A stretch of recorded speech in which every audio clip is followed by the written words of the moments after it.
Hare Krishna Krishna Krishna Hare Hare, Hare Ram Ram Ram Hare Hare. Hare Krishna. Are you hearing people? जी महाराज जी। जी महाराज जी, जी महाराज जी, जी महाराज जी, जी महाराज जी, जी महाराज जी। ये आपका इको होता है, आपका साउंड। अच्छा। हरे कृष्णा। सभी श्रद्धालु श्रोतागण को हमारे सादर प्रणाम। तो आपको शायद पता होगा, आज शायद वैशाख शुक्ल नवमी है। आज के इस विशेष शुभ तिथि में हमारे वैष्णव पंजिका के अनुसार श्री मधु पंडित जो राधा गोपीनाथ जी के प्रकट कराए थे, उनके तिरुभाव तिथि है। जानवा देवी नित्यानंद प्रभु के शक्ति जानवा देवी की आविर्भाव तिथि है। और श्री सीता जी भगवान श्री रामचंद्र जी के शक्ति से भगवान रामचंद्र जी के धर्मपत्नी भगवती सीता जी के आज जन्म तिथि है। ये प्रसिद्ध रूप से सीता नवमी रूप से जाना जाता है। इस नवमी तिथि वैशाख शुक्ल नवमी, सीता नवमी। रामनवमी हुआ था, रामनवमी के बाद 1 महीने के बाद से चैत्र शुक्ल नवमी था रामनवमी, उसके 1 महीने के बाद वैशाख शुक्ल नवमी सीता नवमी। दोनों भगवान श्री सीता जी और श्री राम जी नवमी तिथि पर अवतीर्ण हुए थे, और हमारे भगवान श्री कृष्ण और भगवती श्री राधिका दोनों ही अष्टमी तिथि पर हुए थे। क्योंकि भगवान राम मर्यादा पुरुषोत्तम है, तो इसलिए 9 को इन्होंने चुने, क्योंकि 9 मर्यादा है। 9 के बाद में फिर एक अक्षर वाला कि जो भी न्यूमेरिकल जो भी डिजिट है, उसके 9 के बाद में फिर फिगर बदल जाएगा। 9 लिमिट है, उससे अधिक फिर नहीं। 9 के बाद 10 होगा, 99 के बाद 100 होगा। तो ऐसे ही 9 संख्या जो है वो अंतिम संख्या माना जाता है। मर्यादा है, लिमिट है, सीमा है। तो भगवान अपने हर एक प्रकार से स्वभाव, शील, भद्रता आदि में सीमा तक थे, इसलिए मर्यादा रखा करते थे। तो भगवती सीता भी इसी प्रकार मर्यादा पालन करती थी। तो आज सीता जी के आविर्भाव तिथि है। ऐसे किंवदंती है कि सीता जी के नाम सीता जी इसीलिए पड़ा कि जो आप खेती करते हैं, हल चलाते हैं।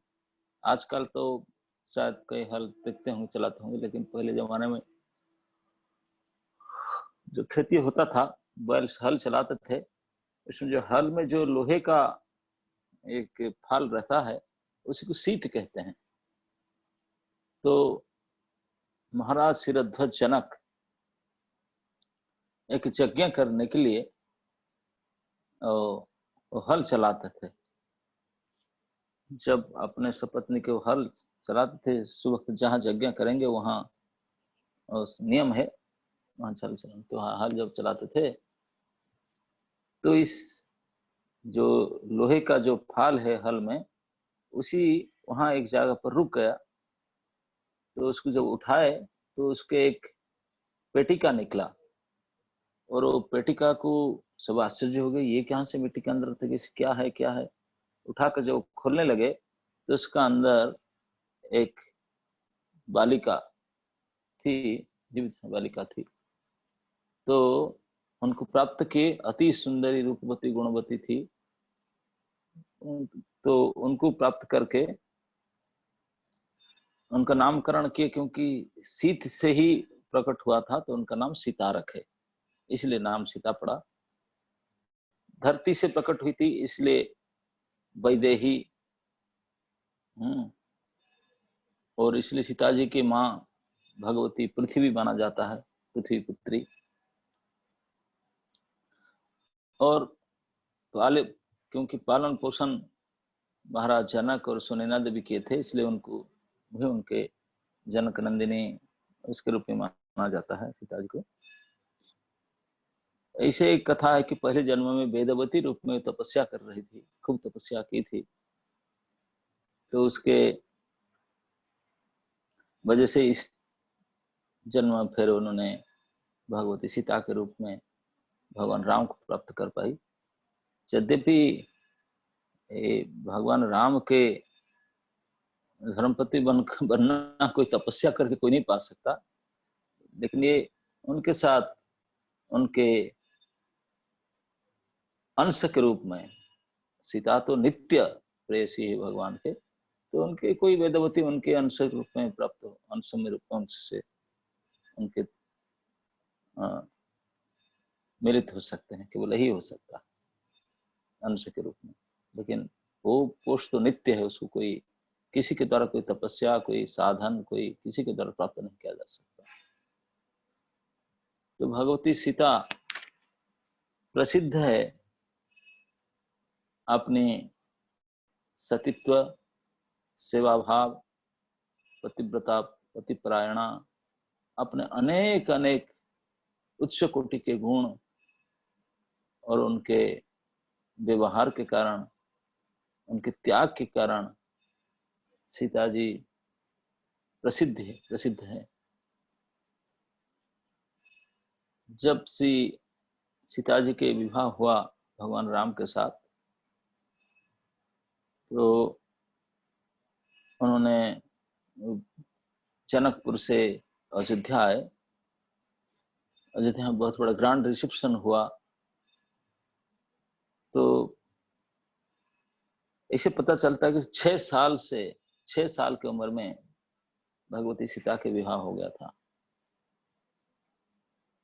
और उन्होंने लगभग ससुराल में, मतलब अयोध्या राजधानी में, उस समय जो राजधानी के शहर कैपिटल सिटी अयोध्या था, उसमें जब आए, उनको मुंह देखे सब देखने के लिए कुछ देते हैं, तो कैकेयी महारानी सोने के भवन गिफ्ट में दिए थे बहू के मुंह देखने के गिफ्ट में। तो कनक भवन में श्री सीताराम 12 साल तक रहे थे। तो 12 साल तक अयोध्या में भगवान राम के साथ रहे। उसके बाद में भगवान राम को जब वनवास की आज्ञा प्राप्त हुआ, तो भगवान राम वनवास में जाने लगे, क्योंकि ऐसी परिस्थिति आप सब जानते हैं रामायण में कि महाराज दशरथ ने राम को युवराज पद पर प्रसिद्ध करना चाहते हैं, राज सिंहासन पर उनको अभिषेक करना चाहते थे। तो सभी तय हो चुका था, काल के दिन अभिषेक होगा, और अभिषेक के लिए सारे सामग्री तैयार हो चुका था। और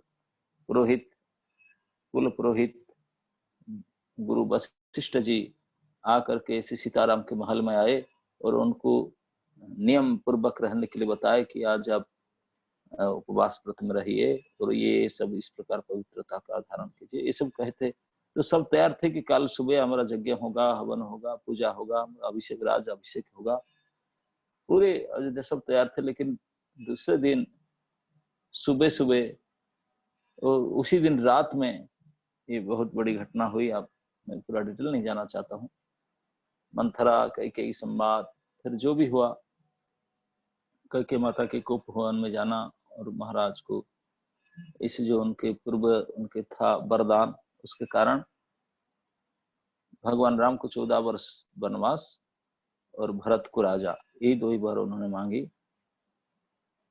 तो जो भी हो, महाराज दशरथ तो मूर्छित अवस्था में पड़े रहे, बड़े दुखद वर्णन है। लेकिन जब राम भगवान गए सुबह, सीता जी को नहीं बता, सब जाते थे कि जाएंगे, पिताजी बता रहे हैं कोई विशेष और क्रिया होगा, पूजा वगैरह, लेकिन कुछ नहीं हुआ। उनको तो पिताजी ने तो कुछ बोल नहीं पाए। दशरथ को माँ कैकेयी नहीं बताई। भगवान राम बोले कि माता और पिता एक ही है मेरे लिए, आपके आदेश। ठीक है, पिताजी को और साफ बोल रहे हैं, कोई बात नहीं।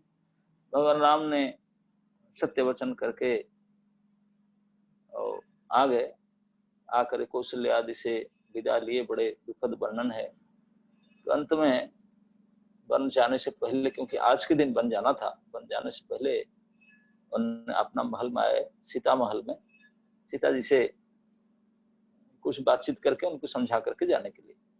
और आ करके जब सीता जी से मिले, सीता जी भी जब आए, सीता महल में आ रहे थे, सीता जी देखी कि ये क्या है।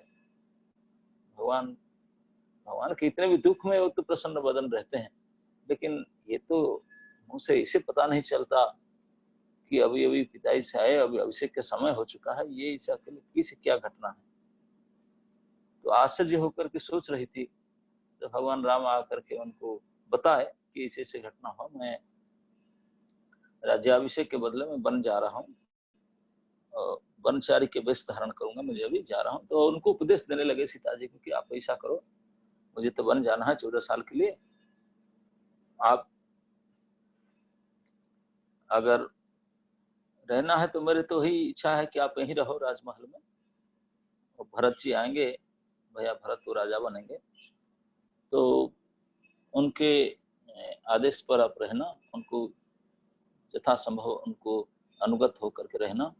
और मैं चले जाने के बाद पिताजी को बड़ा दुख है, माता को बड़ा दुख है, दोनों बड़े कष्ट में है, तो उनको देखभाल करना, इस अवस्था में सास ससुर का देखभाल करना।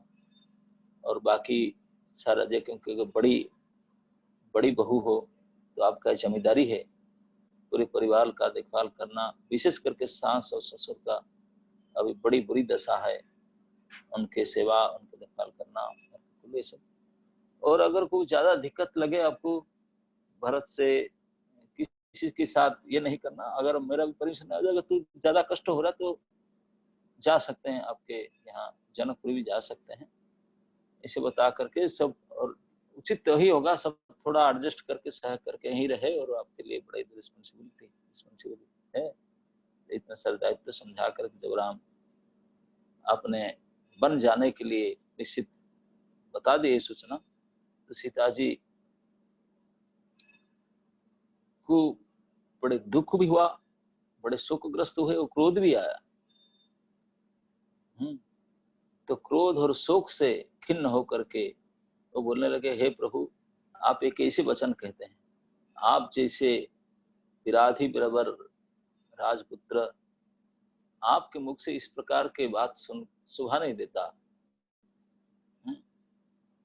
ऐसे कह करके सीता जी ने जिस प्रकार भगवान राम से वार्ताव की, ये वार्ताव प्रत्येक विवाहित स्त्री के लिए बड़े आदर्श है, बड़े आदर्श है। क्योंकि भगवान भगवान होते हैं और एक पति हैं, पति है, भगवान है, आदर्श के पूरे मर्यादा रक्षा करते हैं। उन्होंने आकर के खुद, ये मेरा आदेश है, मैं चाहता हूं कि आप यही रहे, इस प्रकार कीजिए। तो उनको जो उत्तर दिए सीता जी ने, उनके उत्तर सुन करके भगवान श्री राम निरुत्तर हो गए, उनके पास कोई जवाब ही नहीं था, कोई जवाब नहीं था। भगवान को निरुत्तर कर दी भगवती सीता ने अपने धर्म सम्मत अति विनय वचन और अपने स्वभाव और अपने पतिव्रत व्यवहार और बिल्कुल नीति संगत धर्म संगत वाणी से भगवान को निरुत्तर कर दी। भगवान को विवश होना पड़ा उसको लेकर जाने के लिए साथ। तो ये जो सीता जी की वार्तालाप है भगवान राम के साथ, आप ये बहुत ही महत्वपूर्ण है प्रत्येक नारी के लिए।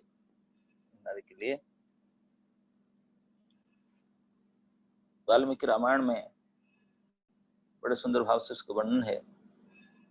अयोध्या कांड में चैप्टर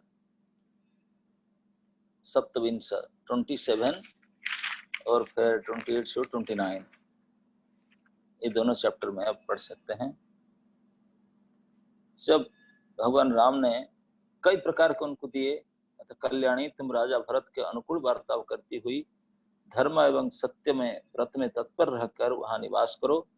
हे प्रिय, अब मैं उस विशाल वन में चला जाऊंगा। हे भामिनी, तुम्हें यही निवास करना होगा। तुम्हारे वार्ताव से किसी को कष्ट नहीं होना चाहिए, इसका ध्यान रखते हुए तुम्हें यहाँ मेरी इस आज्ञा का पालन करते हुए यहीं रहना चाहिए। और उसके पहले बहुत सारे उपदेश दे करके अंत में ये उपदेश तो श्री राम के इसे कहने पर प्रियवादिनी विदेह कुमारी सीता जी, जो सब प्रकार से अपने स्वामी को प्यार पाने स्वामी का प्यार पाने योग्य थी, प्रेम से ही कुछ कुपित होकर के पति से इस प्रकार बोली, हे नरश्रेष्ठ श्री राम, आप मुझे यह क्या कह रहे हैं? आपकी बात सुनकर मुझे बहुत हंसी आती है। हे नरेश्वर, आपने जो कुछ कहा है वो अस्त्र शस्त्र के ज्ञाता वीर राजकुमार के लिए योग्य नहीं। आर्यपुत्र, पिता माता भाई पुत्र और पुत्र वधु, ये सब पुण्यादि कर्म का फल भोगते हुए आपने अपने भाग्य के अनुसार जीवन निर्वाह करते हैं। ये पुरुष प्रवर, केवल पत्नी ही अपने पति के भाग्य का अनुसरण करती है। अतः आपके साथ ही मुझे ही वन में जाने का आज्ञा मिल गई। आपको आज्ञा मिला तो मुझे भी आज्ञा मिला। नारियों के लिए इस लोक और परलोक में एकमात्र पति ही सदा आश्रय देने वाला है। पिता पुत्र माता सखियां तथा अपना यह शरीर भी उनका सच्चा सहायक नहीं है।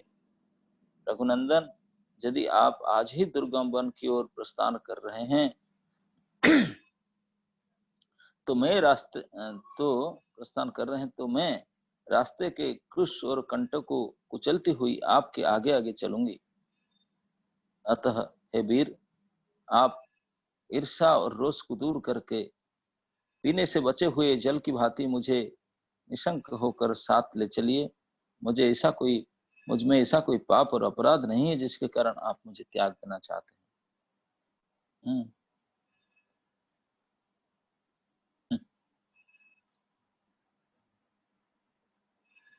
तो ऊंचे ऊंचे महल में रहना, विमान पर चढ़कर घूमना अथवा अणिमा आदि सिद्धियों के द्वारा आकाश में विचरना, इन सब की अपेक्षा स्त्री के लिए सभी अवस्थाओं में पति के चरण की छाया में रहना विशेष महत्व रखता है। मुझे किसके साथ कैसा वार्ताव करना चाहिए, इस विषय में मेरी माता और पिता ने मुझे अनेक प्रकार से शिक्षा दी है। इसके विषय में मुझे कोई उपदेश देने की आवश्यकता नहीं है। अतः नाना प्रकार के वन्य पशुओं से व्याप्त तथा सिंह और व्याघ्र से सेवित उस निर्जन दुर्गम वन में अवश्य चलूंगी।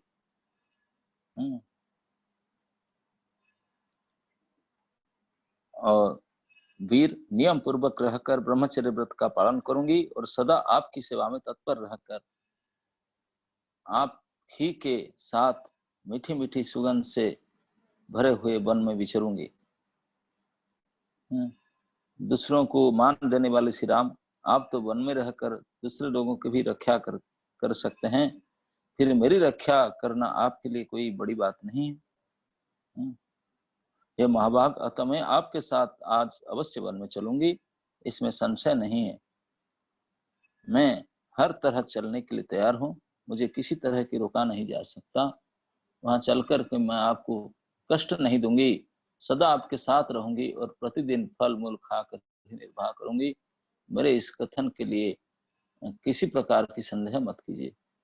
मतलब भगवान को उन्होंने समझाने लगी, ये मत समझिए कि मैं आपके बड़न होकर रहूंगी, आपके ऊपर बोझा बनूंगी, आप लेकर के उसको कहाँ लेकर कैसे चलना, क्या करना है, किसी प्रकार के आपको कष्ट नहीं देना है, कोई बड़न नहीं देना है। उल्टी मैं आपको सेवा करूंगी और आपके आगे आगे चल करके आपके सारे अनिष्ट को तकलीफ को दूर कर रहूंगी। और उन्होंने यहाँ तक भी कहे कि आपने जो वर्णन में बोल रहे हैं कि यहाँ रहने के लिए, यहाँ मैं कैसे रहूंगी, तो ये सब सुन करके भगवान राम उनको फिर समझाने लगे कि वन का कितने कष्ट है, वन में कितने कठिन हिंस्र जंतुओं और नाना प्रकार राक्षसों से भरा है, वन में रहना कितने कष्टकारक है। बड़े दुखद वन के वनवास का जो वर्णन किए उन्होंने। इसलिए तुम्हारा वन में जाना ठीक नहीं है, वहां जाकर तुम कुशल नहीं रह सकती। मैं बहुत सोच विचार करके देखता और समझता हूँ कि वन में रहना अनेक दोषों का उत्पादक, बहुत ही कष्टदायक है। जब महात्मा श्री राम ने उस समय सीता को वन में ले जाने के लिए विचार नहीं किया, तब सीता ने भी उनकी इस बात को नहीं माना। वे अत्यंत दुखी होकर श्री राम से इस प्रकार बोली। प्रथम तो सीता जी भगवान राम को इस प्रकार बोल रहे थे, सीता राम ने भली प्रकार से एक अध्याय वन की कष्ट, वनवास में, वन में विचरना कितने कष्टप्रद है, सब समझा करके और उनको फाइनली मना कर दे। बोले ना, आप नहीं जा सकती, क्योंकि ये सब तकलीफ किसी प्रकार में देख लिया, आपको जाना उचित नहीं। तो फिर भगवती सीता ने श्री रामचंद्र जी की यह बात सुनकर सीता को बड़ा दुख हुआ।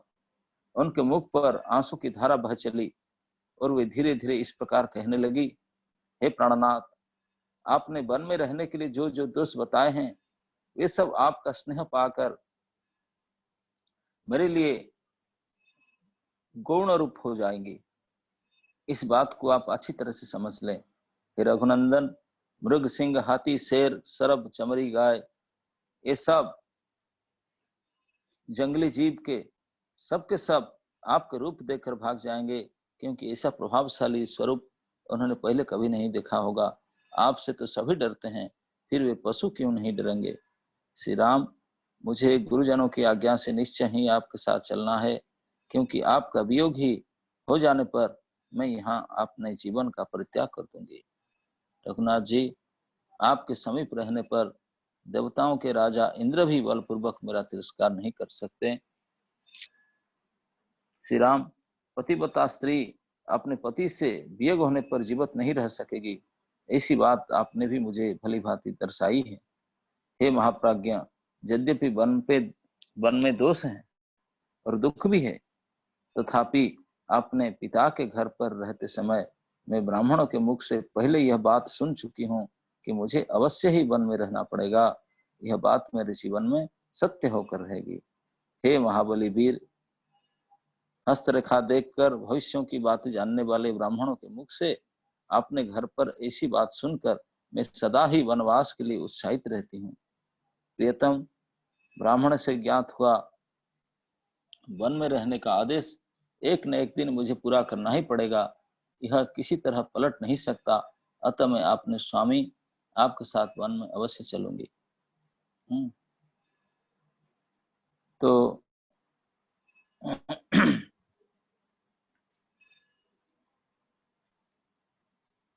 इस प्रकार बोल मैं आपकी धर्म पत्नी हूँ, उत्तम व्रत का पालन करने वाले और पतिव्रता हूँ, फिर क्या कारण है कि आप मुझे यहाँ से अपने साथ ले जाना नहीं चाहते हैं। हे काकुस्थ कुलभूषण, मैं आपकी भक्त हूँ, पतिव्रत्य की पालन करती हूँ, आपके बिछोह भय से दीन हो रही हूँ तथा आपके दुख सुख में समान रूप से हाथ बंटाने वाली हूँ। मुझे दुख मिले सुख मिले, मैं दोनों अवस्था में सम रहूंगी, हर्ष या शोक के वशीभूत नहीं होंगी। अतः आप अस्वस्थ अवश्य मुझे अपने साथ ले जाने की कृपा करें। यदि आप इस प्रकार दुख में पड़ी हुई मुझ सेविका को अपने साथ वन में ले जाने नहीं चाहते हैं, तो मैं मृत्यु के लिए विष खा लूंगी, आग में कूद पड़ूंगी अथवा जल में डूब के मर जाऊंगी। इस तरह अनेक प्रकार से सीता जी वन में जाने के लिए याचना कर रही थी, तथापि महाबाहु श्री राम उन्हें अपने साथ निर्जन वन में ले जाने के लिए अनुमति नहीं दी।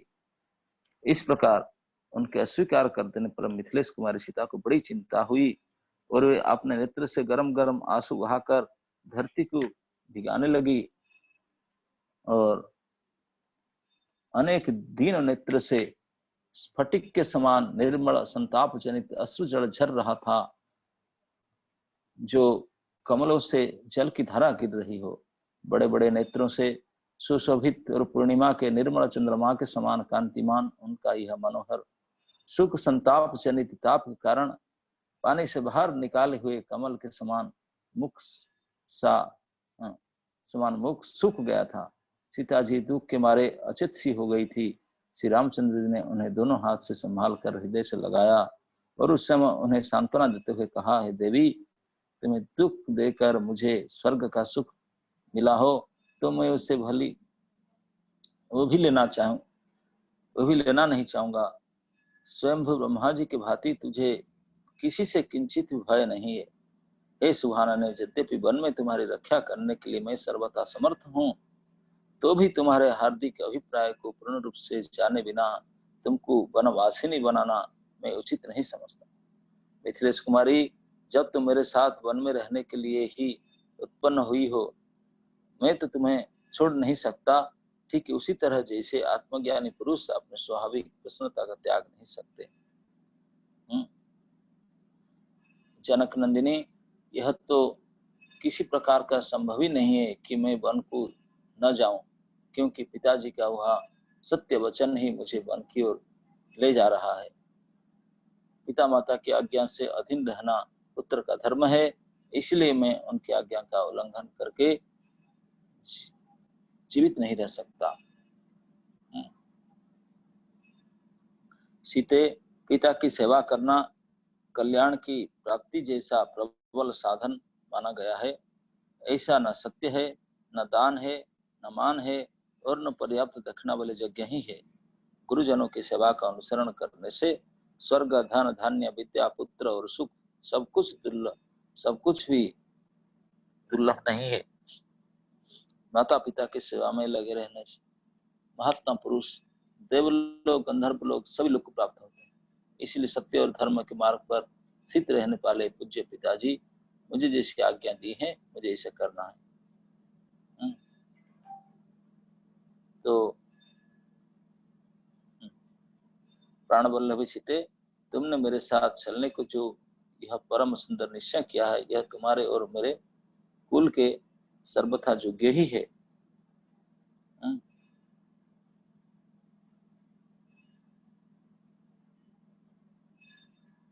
तो फिर जो भगवान राम ने हमेशा उनको समझाने चाहते थे वन में न जाने के लिए, लेकिन सीता जी ने फाइनली यही कही कि आप मेरे सुख की बात सोच रहे हैं, मेरे दुख की बात बता रहे हैं। बोले, एक विवाहित पत्नी के लिए आप ही बताइए कौन सी धर्म के अनुसार ये बताया गया कि विवाहित पत्नी को पति से वियोग होकर के राजमहल में शोभन सज्जा पर सोने से उनको सुख होगा। ये कौन सा धर्म की संगत बताइए। भगवान राम चुप हो गए। कि विवाहित पति के लिए सबसे बढ़कर सेवा तो उनके पति का सेवा है। बोले, ये जो आपने सास, ससुर, देवर, बाकी परिवार के वर्ग की बात कहते हैं, ये सब सास ससुर आए कैसे, बने कैसे?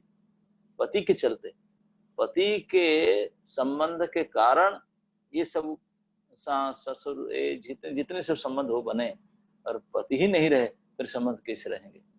तो पति से हिनों सेवा कैसे कर सकता हूँ?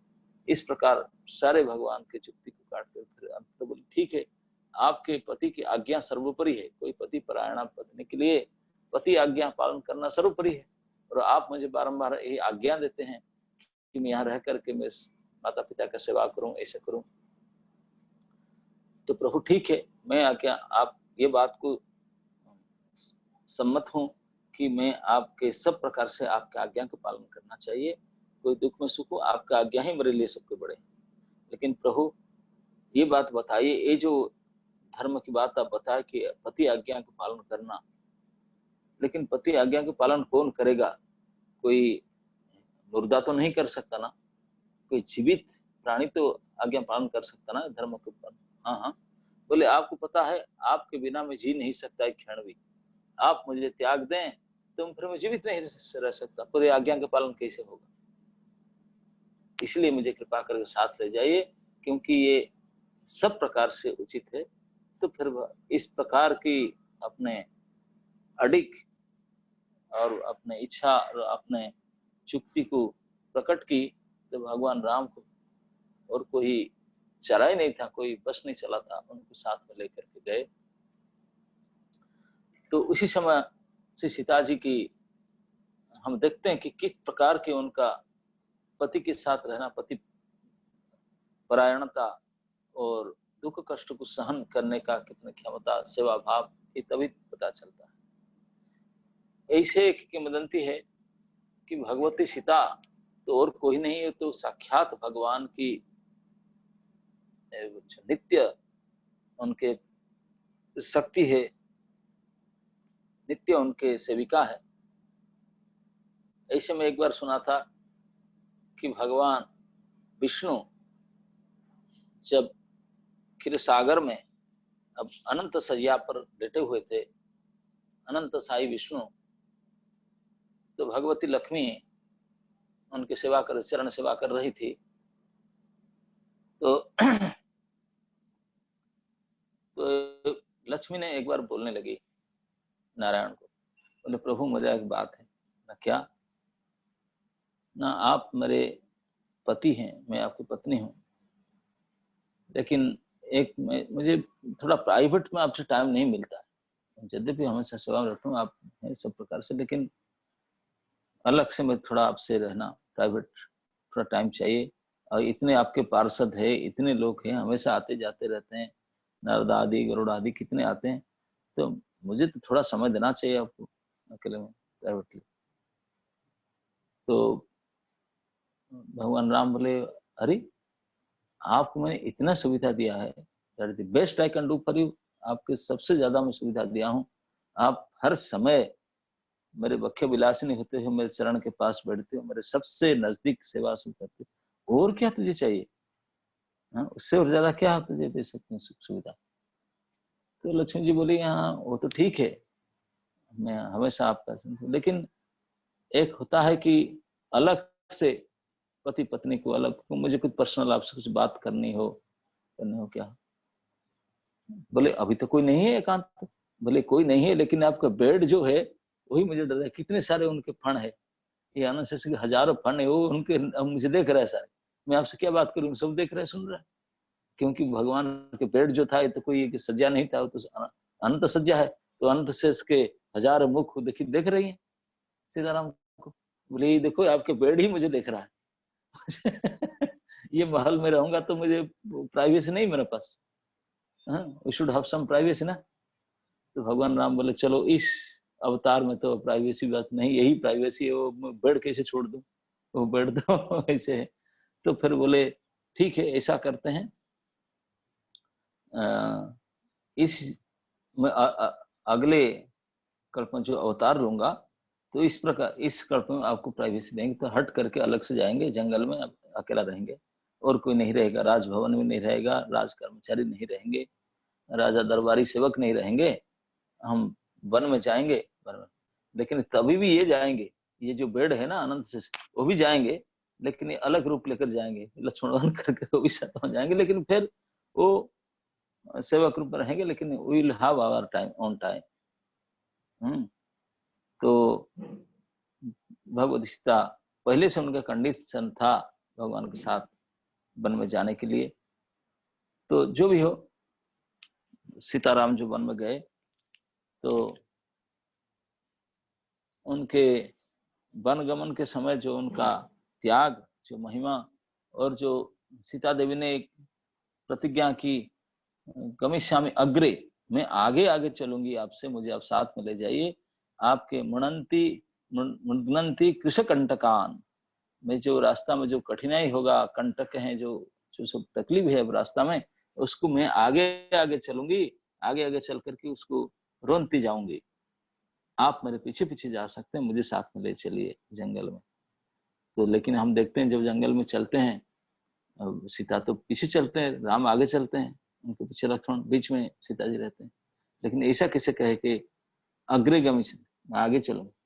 तो ऐसे कई आचार्य ऐसे कहते हैं कि सीता जी का ऐसा कहना कि वास्तविक भगवान राम के लिए जो कंटक कौन था, ये रास्ता में जो कंटा कृष्ण कंटक कंटक नहीं था, भगवान राम के लिए वन में सबसे कंटक था असुर गण, और असुरों में जो सबसे श्रेष्ठ असुर था वो रावण था, रावण की वध करने के लिए वही प्रोजेक्ट लेकर तो भगवान राम वनवास लिए थे, और देवता लोग ने ही प्रार्थना किए थे, इसीलिए भगवान ने अवतरण किए थे रावण को विनाश करने के लिए।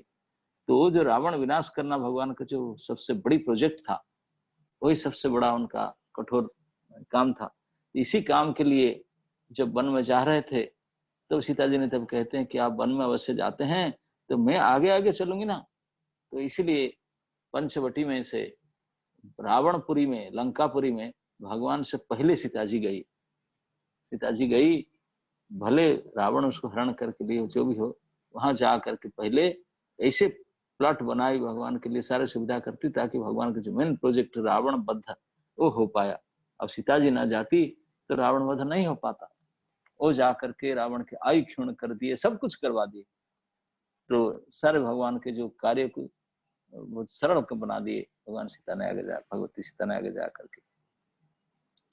तो भगवती सीता के बारे में श्री चैतन्य चरितामृत में भी कुछ उल्लेख है, उसको हम पाठ करें, क्योंकि हम इसी समय चैतन्य चरितामृत पाठ कर रहे थे। ये हमारे इसी चैतन्य चरितामृत पाठ का टाइम है, तो हम चैतन्य चरितामृत भी पाठ करेंगे आज।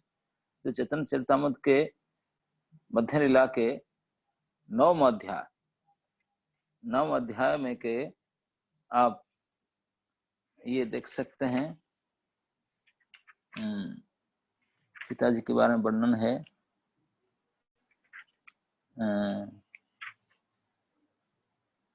भगवान श्री चैतन्य महाप्रभु जब दक्षिण भारत, उन्हें रामानंद राय से आगे गए, आगे जाकर के अभी मदुराई में पहुंचे थे। तो मदुराई में तो उनको एक विप्र मिले,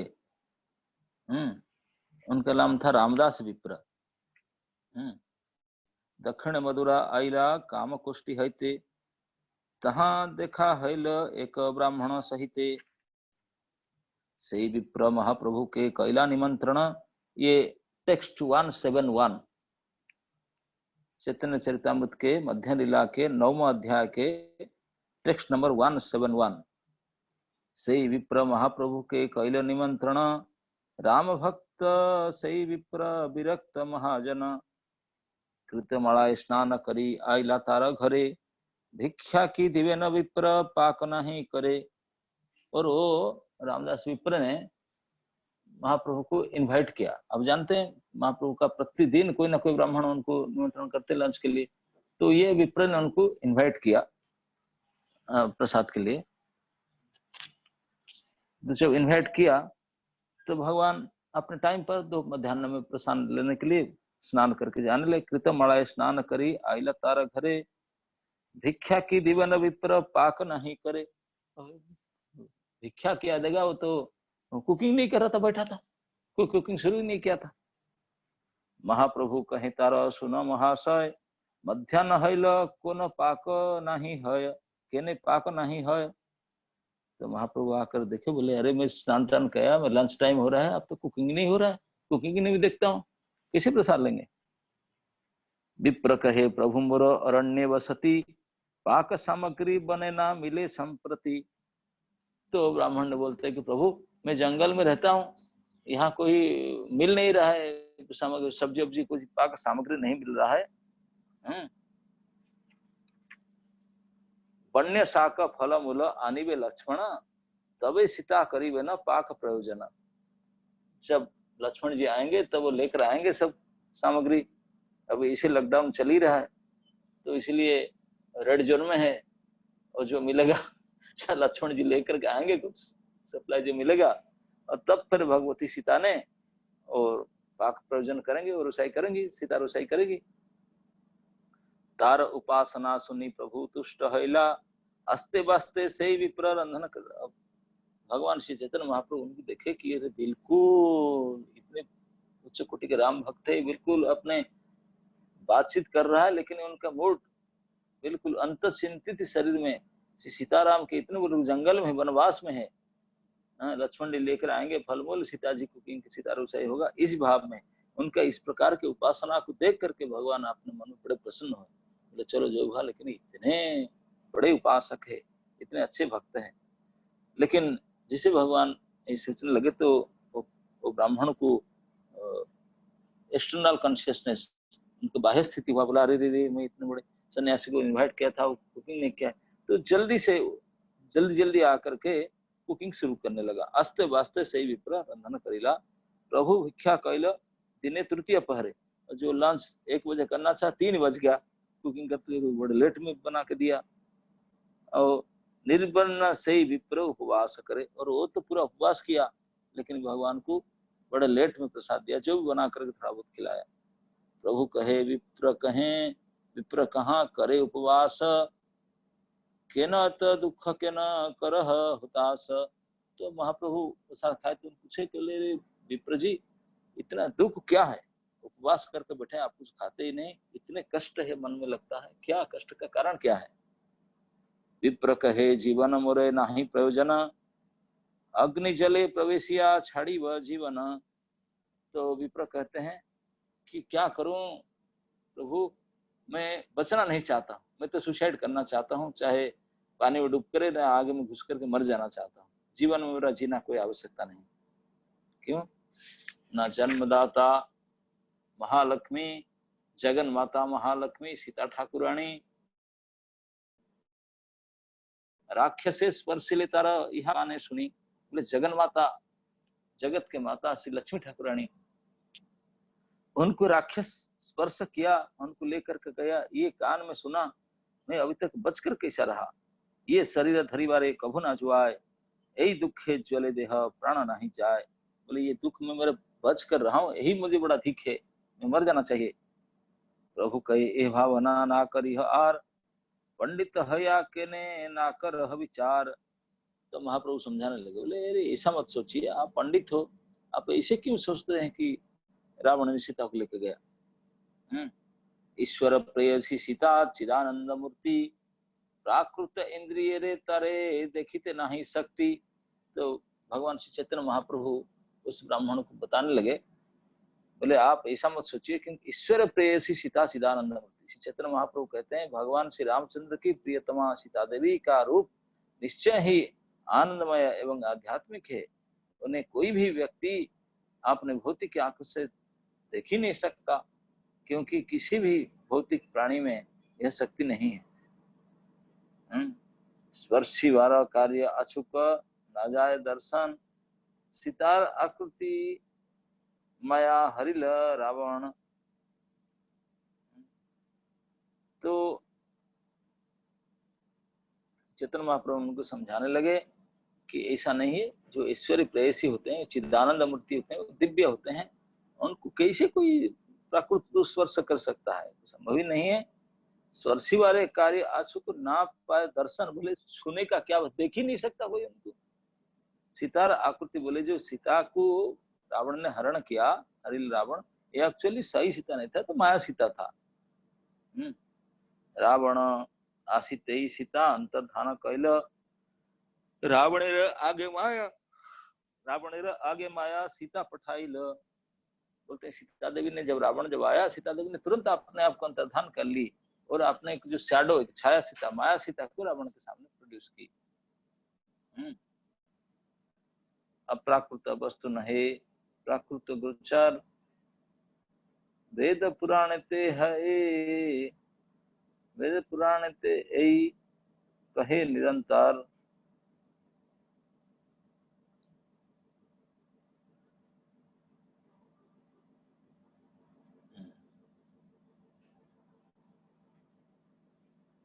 तो वही वेद पुराण में कहा गया है, आध्यात्मिक वस्तु कभी भी भौतिक अनुभूति को सीमा क्षेत्र में नहीं रहती, यही वेदों और पुराणों का निर्णय है।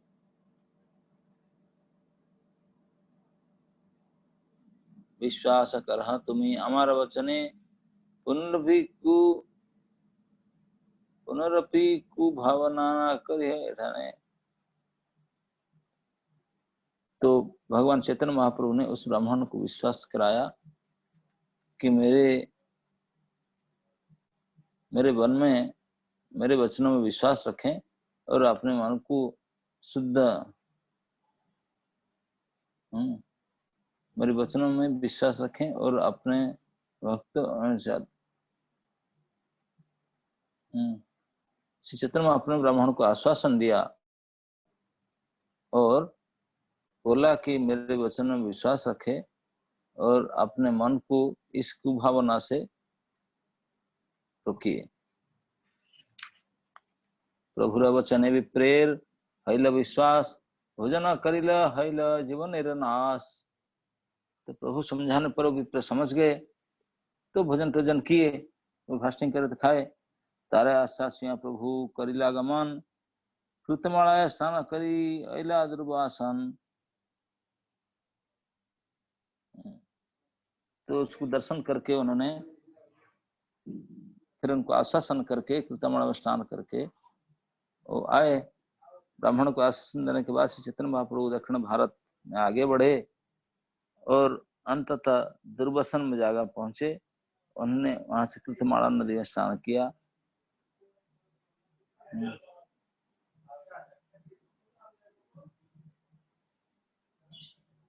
आजकल यह कृतमाला नदी बगाई अथवा बगाई नदी कहते हैं।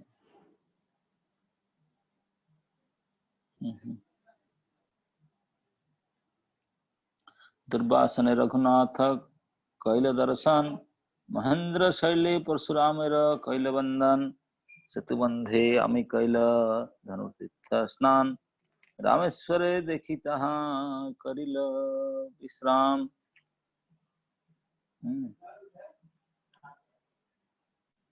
विप्र सभाए सुने तहाँ कुर्म पुराण तारा मध्य अहिला पतिव्रता पख्यान। तो इस प्रकार रामेश्वर तक चले गए, मदुराई से ज्यादा दूर नहीं है। रामेश्वर में जाकर के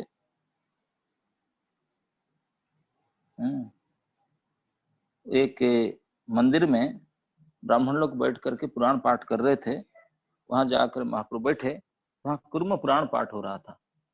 तो कुर्म पुराण से महाप्रभु बैठकर सुन रहे थे, तो इसे पतिव्रता उपाख्यान आया, जहां पर श्री चैतन्य महाप्रभु ने ब्राह्मणों के संग में कुर्म पुराण, जिसमें पतिव्रता स्त्री की कथा का आख्यान है। पतिव्रता शिरोमणि जनक नंदिनी, पतिव्रता शिरोमणि जनक नंदिनी जगतेर माता सीता, जगतेर माता सीता स्वामी ठाकुरणी।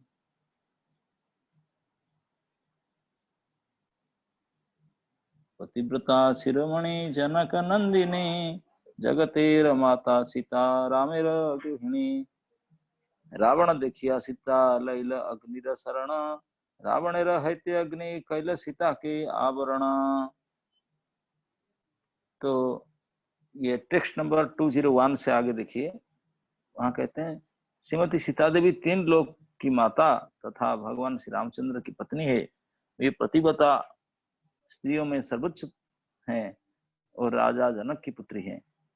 रावण देखिया सीता हैल अग्निकार रावण हैते अग्नि कैल सीता के आवरण। रावण देखिया सीता लैल अग्नि शरण रावण देखी अग्नि कैल सीता के आवरण। जब रावण माता सीता को हरण करने के लिए आया और उन्होंने उसे देखा, तो उन्होंने अग्नि देवता की शरण में ग्रहण कर लिया। जब रावण ने आया सीता को लेने के लिए, तो उन्होंने देखा कि उन्होंने अग्नि देवता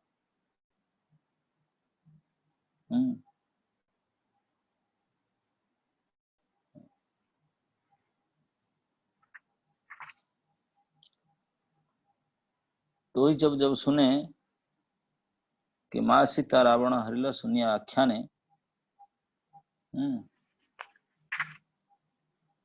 रावण देखिया सीता लैल अग्निर शरण रावण हेते अग्नि कैल सीता के आवरण। तो जब रावण आए थे पंचवटी में सीता के पास, तो सीता जी ने प्रार्थना की अग्निदेव को, तो अग्नि देवता की शरण ग्रहण कर ली। अग्निदेव ने माता सीता को शरीर को ढक लिया और इस तरह रावण के सामने एक माया सीता रख दी।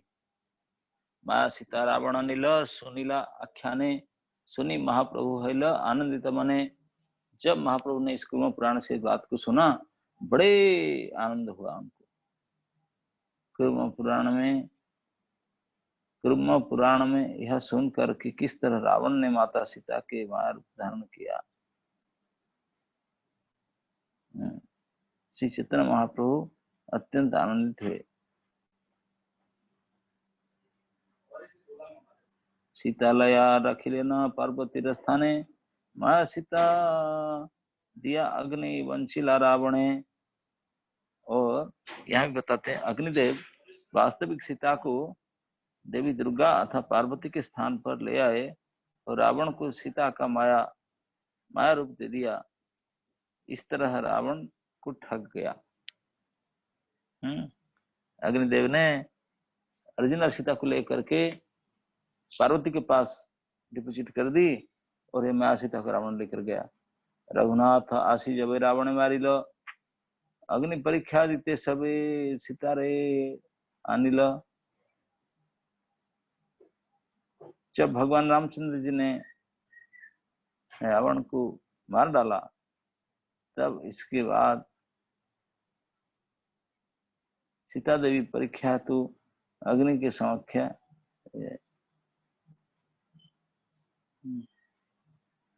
तभी माया सीता अग्नि तभी माया सीता अग्नि करे अंतर्धान। सत्य सीता अनिदिल राम विद्यमान। तब रघुनाथ जब रावण को मारे जा करके लंका में मारने के बाद भी, रावण बद्ध हो जाने के बाद भी वो गए, हनुमान को भेजे थे सीता जी को लाने के लिए, जाकर संवाद दिए। तो फिर बोले मुझे बुलाए नहीं, तो बोले ठीक है चले, तो लेकर के आए। सभी के सामने विभीषण आदि सभी थे, सभी के सामने सीता जी को फिर अग्नि परीक्षा करने के लिए बोला गया। सुनिया प्रभु आनंदित हले मन रामदास। तो सीता जी फिर दोबारा अग्नि परीक्षा देने लगी।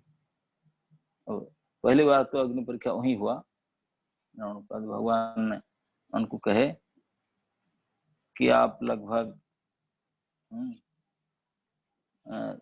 10 महीने लगभग आपने इस राक्षस के आलय में, रावण के यहाँ अशोक वाटिका में है, तो कोई लोग कैसे मानेंगे 10 महीना आप इधर रहे हैं। यद्यपि मैं जानता हूं कि आप पूर्ण पवित्र है, सब कुछ है, लेकिन फिर भी लोक दृष्टि से मैं कैसे आपको स्वीकार कर सकता हूं, आप जो उनके घर में 10 महीने से थे। तो फिर उसका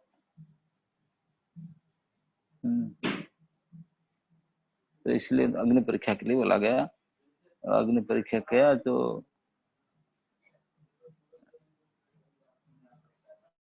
अग्नि परीक्षा में सीता जी, असली सीता बाहर आई है, जो डुप्लीकेट सीता वो अग्नि में चली गई। तो इसी बात को जब महाप्रभु सुने तो पुराण पुराण में वो उसको लिख लिए। पत्र लया पुनः दक्षिण मथुरा आइला रामदास से ही पत्र आने दिला। सीता प्याराधितो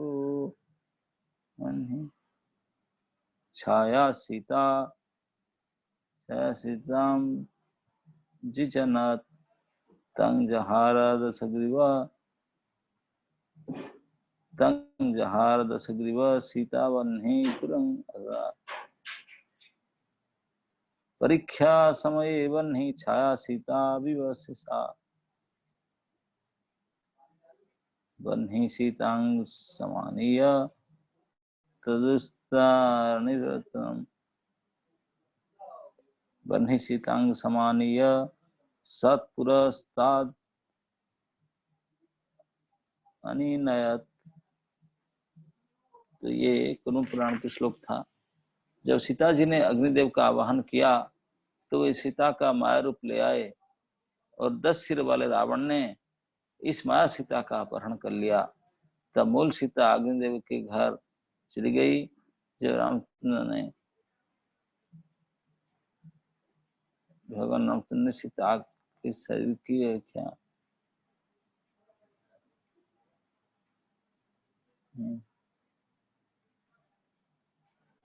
पत्र पाया विप्र है आनंदित माना प्रभु चरण करी कहे बदन। विप्र कहे तुम विप्री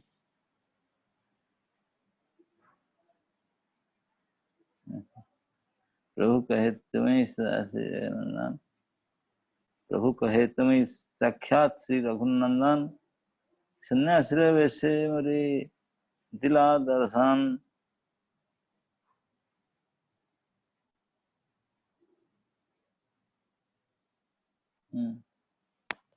तो इस प्रकार हम देखते हैं कि सीता जी के अग्नि परीक्षा के बाद ये सीता जी अपने जीवन काल में 2 बार अग्नि परीक्षा दी थी। पहले तो जब पंचवटी में श्री रावण ने हरण करने के लिए आई, वो तो पूरा प्लान बना कर आई थी शिव के हरण करने को। मारीची को सेटअप करके आया था, मारीच मुर्गा बन करके भगवान राम और लक्ष्मण को दूर हटा लिए। तो ये सुजोग लेकर के रावण ने जब अकेला आया तो सीता देवी ने अग्निदेव को प्रार्थना की। तो उनके कहने पर अग्निदेव आकर के वो सीता जी को ले गए, पार्वती के पास रख दिए और उनके लिए एक माया सीता छोड़ दिए। और जो माया सीता को रावण ने हरण कर ले रहा था, जितने सारे उस माया सीता का कर्तव्य था, असली सीता तो था नहीं। ये बात तो भगवान जानते थे, लेकिन अंत में जो आन लेने वाले थे सब बड़े बड़े पंडित थे सब। तो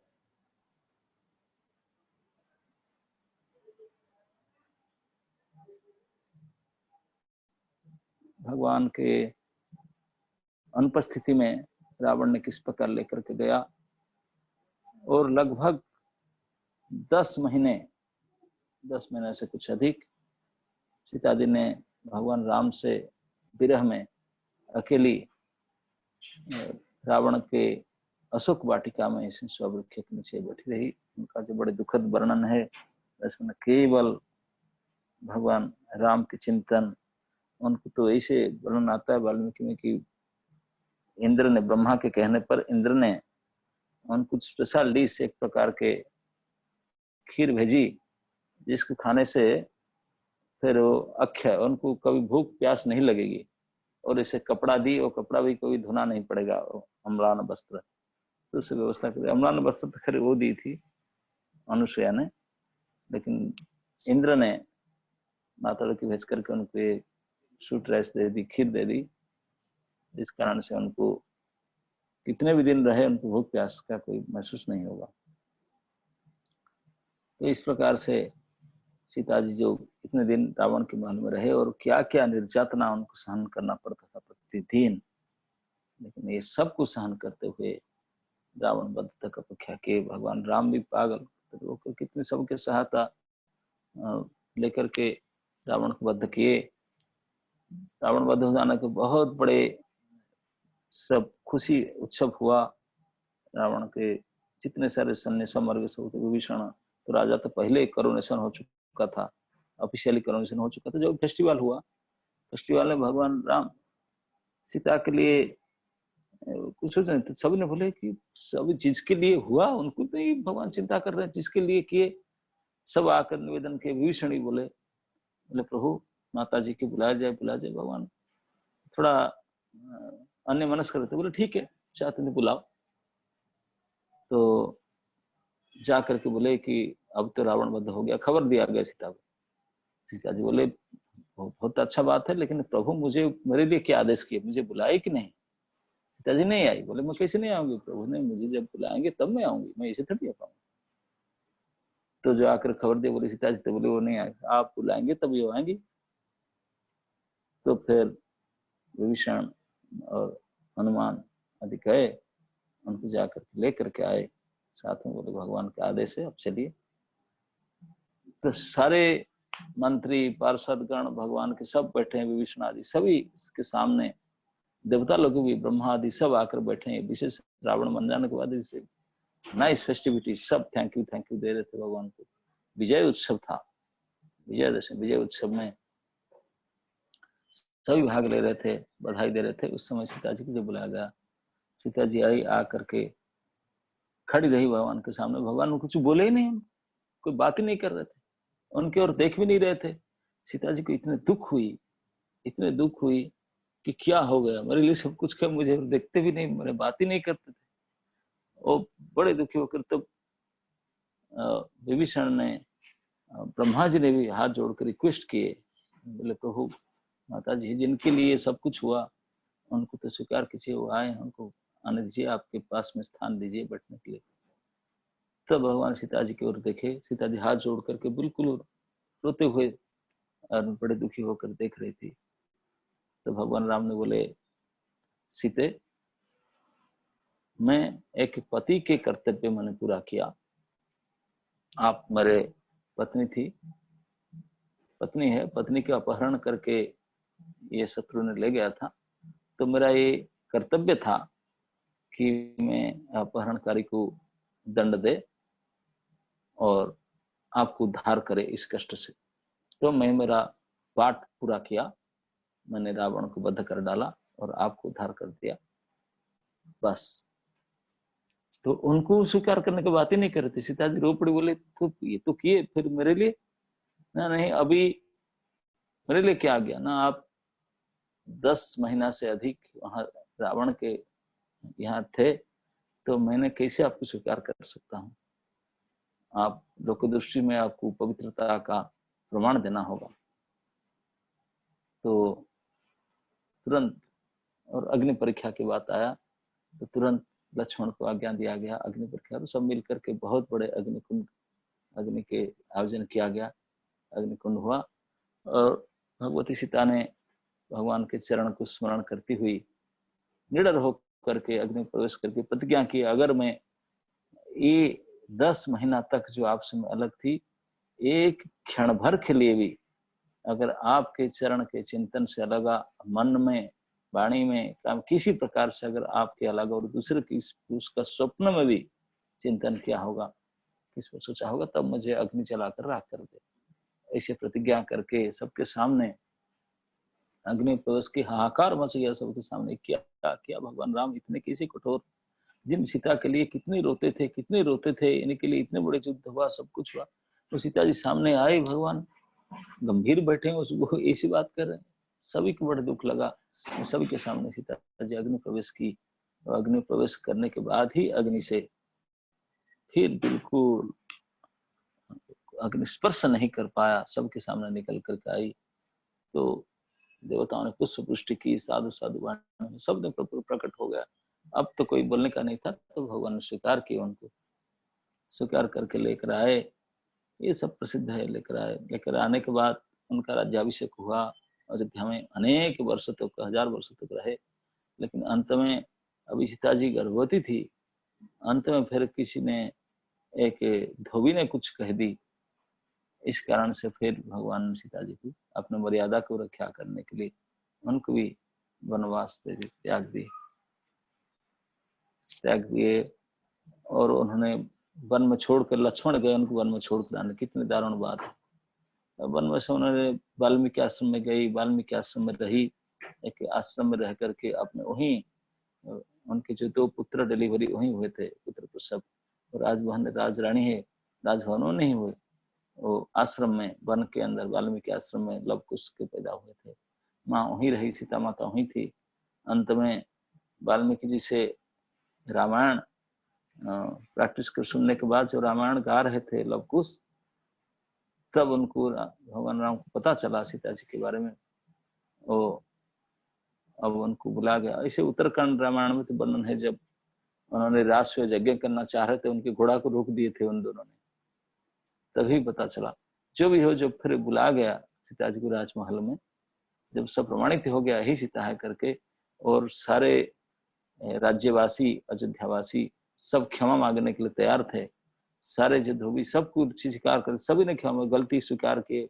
प्रभु हमारी गलती हो गया, हमको माफ कर दीजिए, क्षमा कर दीजिए, और भगवती को, सीता जी को स्वीकार कर लीजिए, स्वीकार कर लीजिए। भगवान राम पर तैयार हो रहे थे, लेकिन ऐसे वर्णन आता है कि उत्तर रामायण में कि भगवती सीता आई और सभी के सामने, ये सीता चरित्र जब चल रहा था सबके सामने, उन्होंने भगवान के सामने भी बोले ठीक है, और दोबारा मुझे, लेकिन जब परीक्षा करने के लिए, स्वीकार करने के लिए बात आई, तो फिर भगवान राम बोले कि अभी इतने दिन तो वन में थे, आश्रम में, तो दोबारा मैं आपको अग्नि परीक्षा देना पड़ेगा।